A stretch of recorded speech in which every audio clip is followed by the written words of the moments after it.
Hey, it's Patti Scharf, CPA and co-founder of Catching Clouds, the leader in e-commerce accounting. And I want to welcome you back to our Saturday Slowdown, where I like to remind everybody to work on their business and not just in their business.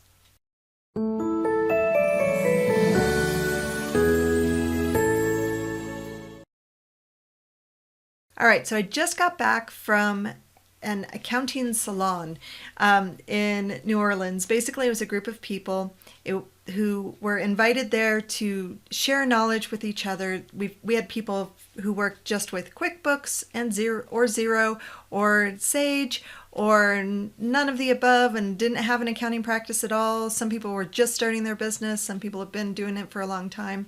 And we just kind of shared our stories and talked about where we came from, what our journey was, where we wanted to go, and we just shared knowledge with each other about all the things that are going on in the world: blockchain, sales tax, just development of practices and things like that. So I came away and I was like super inspired. A lot of these people I had never met before, and I just knew of them because I followed them on social media, or I'd met them, but we'd only spoken a few times or things like that. So it was really great. I felt really honored to be invited to be part of that process. And I think everybody who was there, they really saw a vision of something better on the horizon for the accounting industry and for small businesses in general. So I came away from there and I was really inspired, and I was thinking about how powerful community is when you can get a bunch of like-minded people into a group to just brainstorm and things like that. And I was going to talk about like the power of community and how powerful that is, and how you need to find some people who think like you do to be part of your tribe and help you along your journey. And I think that's true, but I think that you have to be very careful about the community that you pick, because sometimes you pick a group of people and they're very supportive and they're very comfortable, but they're not actually challenging you, and they're not helping you to advance yourself, propel yourself into something more for yourself. So I think about this quote that I've heard. I've seen it attributed to Jack Welch or Confucius or like anybody in between. And it's, if you're the smartest person in the room, it's time to change rooms. And I think that a lot of people, they find their community and it makes them feel warm and fuzzy, but it's not helping them move their business forward. And I think you have to be really careful about who you're surrounding yourself with. And I think you have to be careful about not challenging your own ideas. Like, I know some people, they're only QuickBooks and they don't want to hear from anybody else who uses any other software.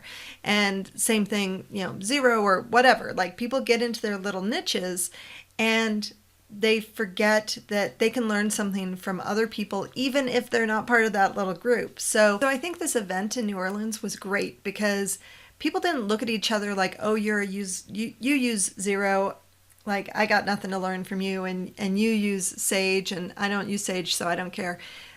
That's not what it was about at all. We saw each other as human beings, and we saw each other as struggling through the journey of entrepreneurship, which I think anybody who owns a small business, whether you're an accountant or whether you're an e-commerce seller or anybody else, I mean, anybody who has a small business, I think understands that there are challenges that are not unique just to one little element of their business. It's something that can be shared with everybody. So I think it's really important for people to find the right room that they need to be in, to find the people to surround them, to not only give them support, but to help challenge their ideas, help spark some creativity. Like I know that when I was there, I saw how other people were doing some things with Zapier or something like that, and I came away like, oh, I know exactly. I have some great ideas for what I'm going to do next, and had I not gone, I might have just kept going down my normal path and not taken a step back to look and see what I'm doing or not doing that I really should be thinking about and trying and experimenting on to make my business better. So I guess what I want to say is, if you're not already part of a community, or honestly, even if you are, just take a step back, reevaluate the community you're in, do you still actually belong there? Are you getting anything out of it, or is it just kind of comfortable for you? And even if you're part of that community, maybe join another one and think about what your challenges are. Think about where you might be able to find a new group of people who can help elevate you and take you to the next level. If you care about e-commerce, we actually have a Facebook group. You can see a couple links down below. We've got one for accountants and one for e-commerce sellers, and we would be more than happy to have you there. If you do join, I highly recommend that you get active and involved, because just like anything in life, you get out what you put in. So feel free to join there. If you're an e-commerce seller, you may want to take a look at attending the conference Prosper Show. If you haven't heard of that, they have that in Vegas every year in March, I believe. And it's just thousands of people who are on the journey just like you.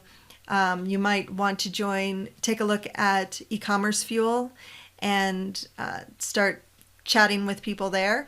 And if you're accountants, there are like a gazillion different Facebook groups. Just do a search and I'm sure you will find some. And when you find the right community, hopefully they will help keep you on your toes and keep you creative and flexible and making your business better and better. So I hope you like this video. If you did, please like, comment, and share. If you haven't already, please subscribe, and I'll catch you later.